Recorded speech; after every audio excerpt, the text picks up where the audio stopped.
ফ্যাসিবাদের বিরুদ্ধে জনসাধারণের ঐক্যবদ্ধ প্রচেষ্টাই আসলে ফ্যাসিবাদী শাসককে পলায়নে বাধ্য করেছে। বাংলাদেশের দীর্ঘদিনের যে গণতান্ত্রিক সংগ্রামের ধারাবাহিকতা,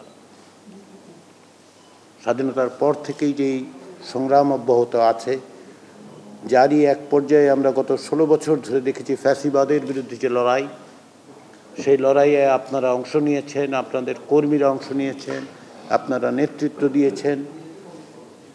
যে কোনো রকম জুলুম নিপীড়নের বিরুদ্ধে আপনারা দৃঢ় চিত্ততা প্রকাশ করেছেন। সেই জন্য জাতি আপনাদের কাছে কৃতজ্ঞ থাকবে, বাংলাদেশের মানুষ আপনাদেরকে স্মরণ করবে, বাংলাদেশের ইতিহাসে আপনাদের অবদান নিঃসন্দেহে উল্লেখিত হবে।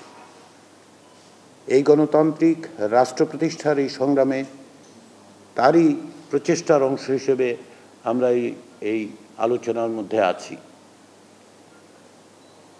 সংস্কার কমিশনগুলোর পক্ষ থেকে যে সমস্ত প্রতিবেদন দেওয়া হয়েছে, সেগুলো প্রকৃতপক্ষে দীর্ঘদিন ধরে বাংলাদেশে যে পুঞ্জীভূত সংকট তা মোকাবেলা করার একটি চেষ্টা।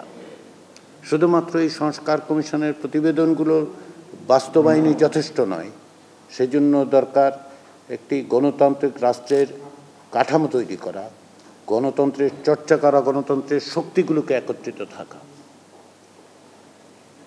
ফ্যাসিবাদের বিরুদ্ধে জনসাধারণের ঐক্যবদ্ধ প্রচেষ্টাই আসলে ফ্যাসিবাদী শাসককে পলায়নে বাধ্য করেছে।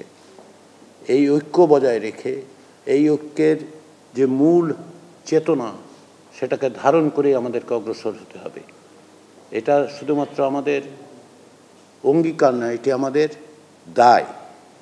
যারা প্রাণ দিয়েছেন, যারা লড়াই করেছেন, গত বছর জুলাইয়ের গণ অভ্যুত্থানে যারা আহত হয়েছেন, তারও আগে 16 বছর ধরে যারা সমস্ত রকম জুলুম নিপীড়নের বিরুদ্ধে লড়াই করেছেন, গত 53 বছর ধরে যারা আসলে বাংলাদেশে একটি গণতান্ত্রিক রাষ্ট্র, জবাবদিহিতামূলক রাষ্ট্র, সকলের অংশগ্রহণমূলক একটি রাষ্ট্র, নাগরিকের অধিকার নিশ্চিত করার মতো একটি রাষ্ট্র যারা প্রতিষ্ঠার চেষ্টা করেছেন, তাদের সকলের কাছে আমাদের দায়।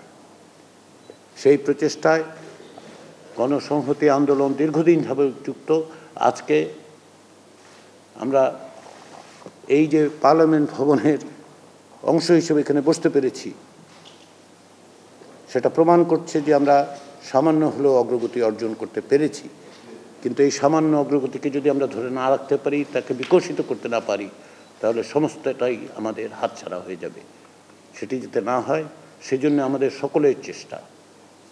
এখানে কোনো পক্ষ নেই, এখানে আমরা যারা আছি আমরা সকলে একত্রিতভাবে অর্জনের চেষ্টা করছি, যে অর্জন শুধু আমাদের জন্য নয়, আমাদের পরবর্তী প্রজন্মের জন্য এবং বাংলাদেশের ভবিষ্যতের জন্য একটা নতুন গণতান্ত্রিক জবাবদিহিমূলক রাষ্ট্র তৈরি করার জন্য।